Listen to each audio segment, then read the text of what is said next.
Hello and welcome to Atelier Sandrine Mogy. This is a video that I originally recorded and posted on Patreon, and that was years ago, so I have revisited it, I've shortened it a little bit, and now I am posting it on YouTube and my website.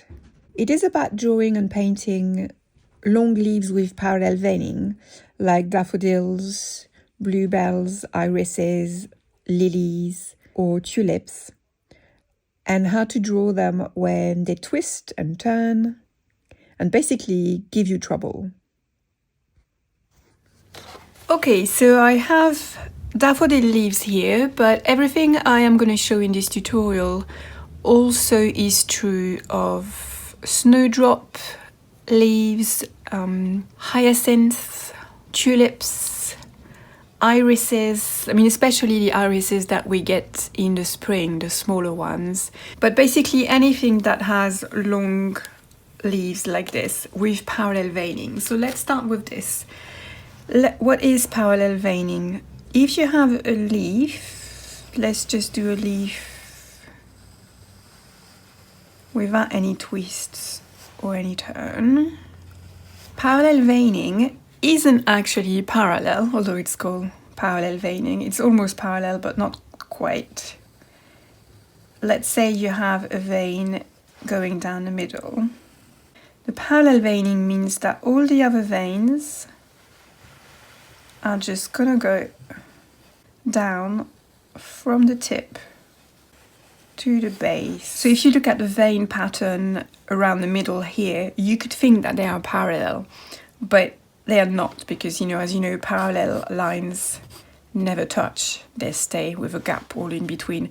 And with parallel veining, they do touch at the top, they join at the top, and also they get closer and closer because the base is narrower than the middle, especially on tulips. If you look at the daffodil leaf, it's not actually true of the base because the base is as wide as the middle, but it is true of the tip there. They all join at the tip, so it's not, technically speaking, not parallel. So this is a simple leaf that doesn't turn, that doesn't twist, and now we're going to have a look at a leaf that is slightly more complicated because it will twist in the center. So if it starts, I'm just going to leave it here. I have a side that does an angle and then another angle here. And as you can see, as usual, I'm using a very thick pencil to start with. And then this is the back of the leaf. And it's gonna go in, and then this one's gonna go, and then they're gonna join at the top.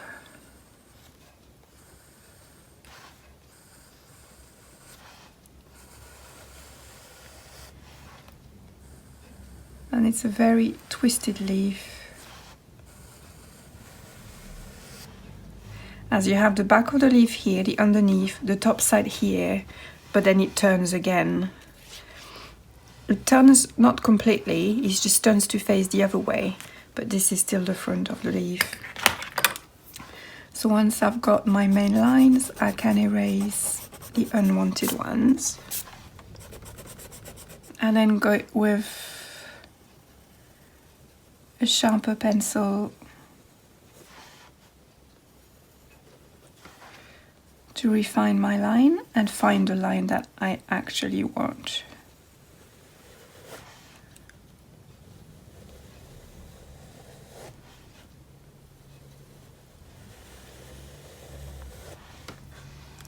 And the veining on this would still be parallel, so if I do my central vein, it would follow here.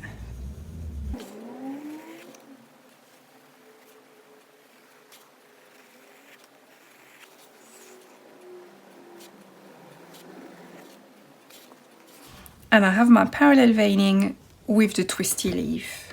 Now with this leaf here, it actually does several turns. So the trick when you do a leaf like this with a turn in it is to get the cross right, where you have the underside of the leaf that meets the top side of the leaf. The intersection here where it twists is where you want to get it right. That's really important. And the mistake that I see the most with people doing that type of leaf is that they do a perfect cross. So they're going to do like this, and they're going to turn their leaves like this. So here you have the top side, and here you have the underside. But the cross here, they think, okay, the edge is here, the edge of this one's here, it has to cross like this. What they fail to take into account when they do this is that the leaf has a thickness to it. So the edge of the leaf is actually a double line. And then this one has a thickness as well. So the thickness of that one, the edge of that one, is a double line as well. And then suddenly, it's not that straightforward here. You have a lot more to that cross than just a cross like this. So if you expand on this, you end up with a line, top line that goes here, and a bottom line that goes there. And then suddenly that cross, if I erase all the other lines that I've put in there,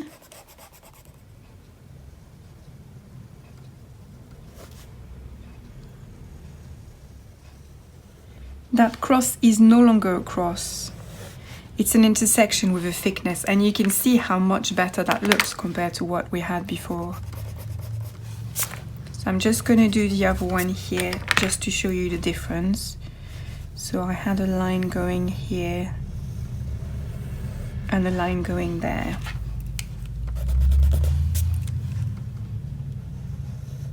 Now that's the one that's wrong, that's the one that's right.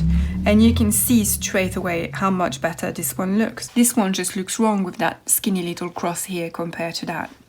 And the thicker the leaf, the thicker that intersection will become.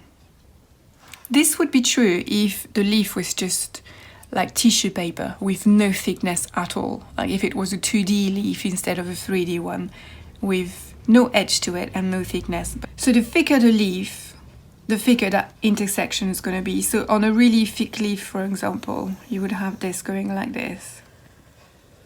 This coming here, and you could have one coming much further here. So that distance between those two becomes bigger and bigger. And if you want to do several turns, I'm going to use my thicker pencil here because it gives me more movement. You can do your several turns like this. And then you choose which edge is in front of you. So I'm going to make this edge the one that my eye follows, the one that is closer to me.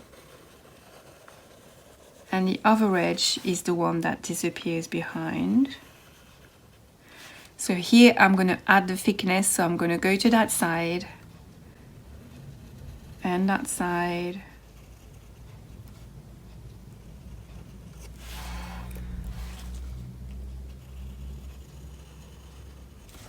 And then I'm going to erase the lines that I don't want. And I'm getting the intersections of my leaf. So you can do as many turns as you want. Okay, I hope that was helpful. And that next time you have to tackle a daffodil leaf, it will be a little bit easier. Thanks for watching, and I will see you soon in another video. If you like the video, don't forget to like and subscribe. And also check out my Patreon site where I have hundreds of videos now, loads of tutorials. So maybe I'll see you there. Happy drawing! Bye!